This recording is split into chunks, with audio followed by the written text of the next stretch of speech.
The only thing holding your car when you put the shifter on park is a piece of metal that's about as big, or should I say as small as a finger.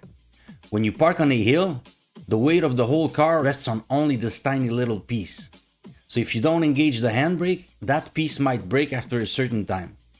So there's an order that you have to follow when engaging the handbrake.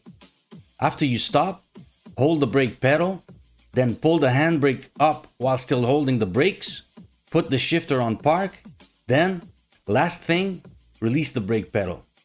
If you release the brake pedal before engaging the handbrake, the car will jerk to the back, so there will still be tension on that little metal part.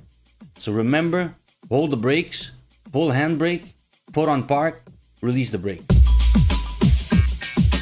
You do have to stop the flasher manually when you change lanes because you're not turning the wheel a lot.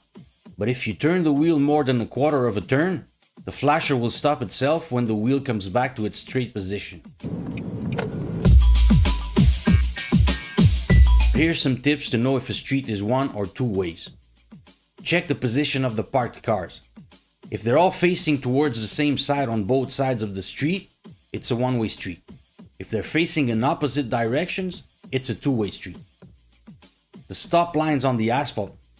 If the stop line spans all the width of the street, it means it's a one-way.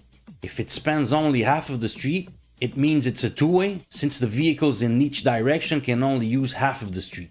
And lastly, the color of the lines. If the line separating the street is yellow, it's a two-way street. If it's white, it means that the lanes all go in the same direction. In the previous video, I talked about how sometimes we're not able to start the engine because the steering wheel is blocked. In this case, it's the opposite. In some cars, you might be unable to remove the key because it doesn't turn all the way back to the lock position. That's because of a child protection system. If you see the word push over your key, push the key in, then turn it towards you. Here's a couple of clean tips for you. Best thing to clean the dust off your dashboard? Paintbrush. With its tiny hairs, it reaches into every little spot. When wiping your windows, paper towels or fabric tend to leave little tiny fibers. Best thing to wipe them? A newspaper. I hope you liked this video. Thanks for watching.